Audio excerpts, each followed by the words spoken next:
Today, I would like to draw all of your kind attention while I demand the ethics of the humanity, by the humanity, and for the humanity.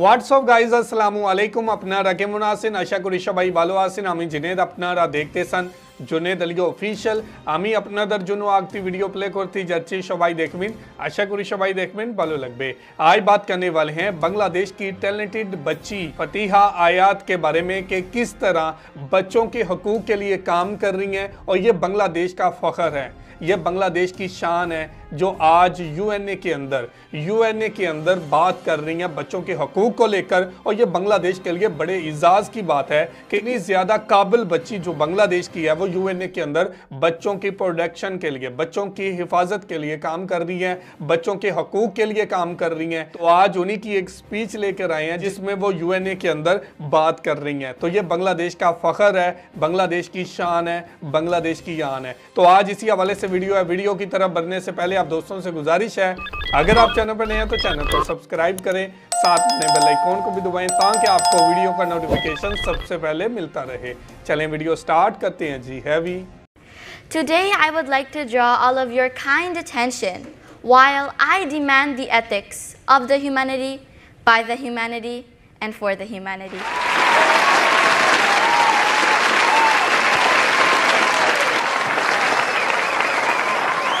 Ladies and gentlemen, please welcome Fatiha Ayat of Child ND.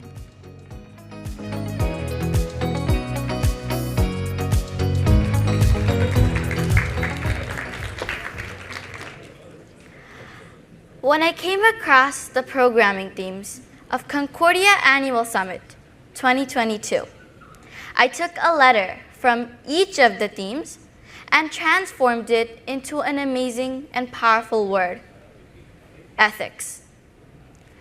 Ladies and gentlemen, I am Fatiha Ayat, a 10-year-old climate campaigner and child rights activist, and a regular speaker at the United Nations and Harvard University.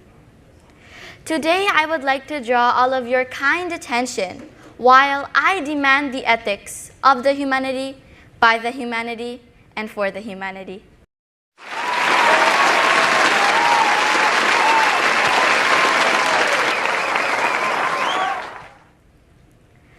This is Kulsum.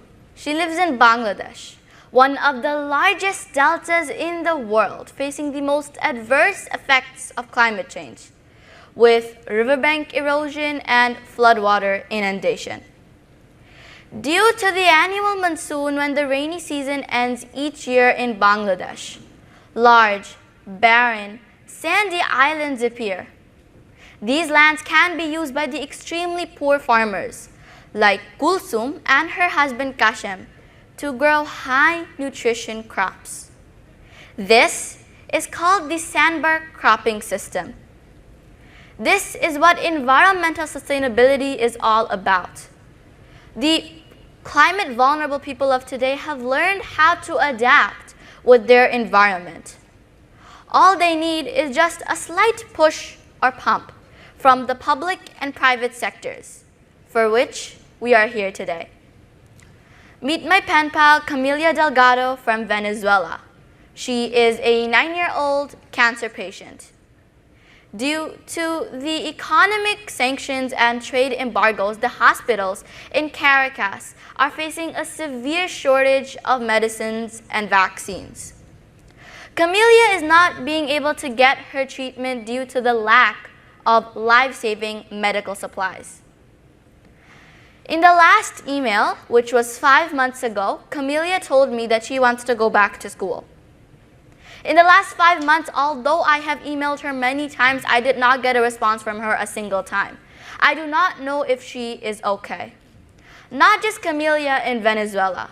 Children in Cuba, Iran, Syria, and some other countries are also facing these problems due to the trade and supply chain complication.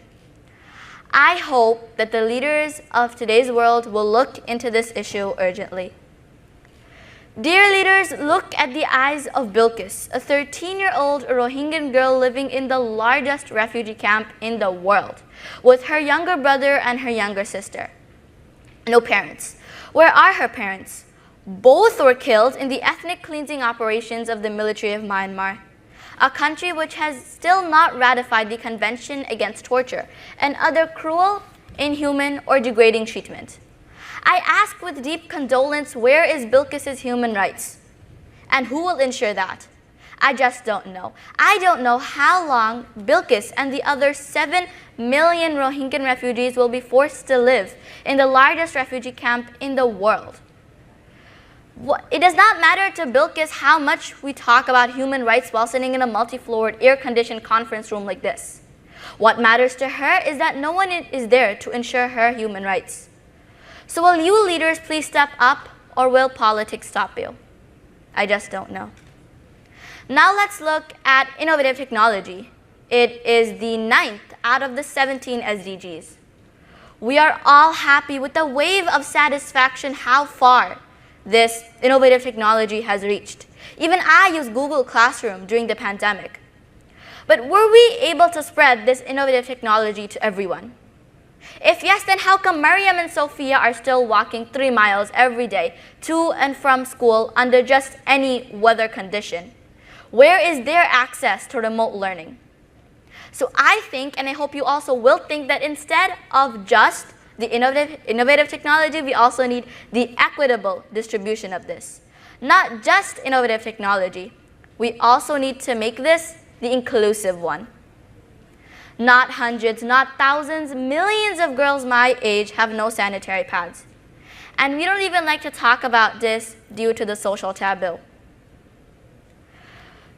This is a shackle of obstacle that we need to overcome in the health opportunities. The leaders of today's world should come up with a policy and procedure to ensure the adolescents' education and to availability of such a dire need.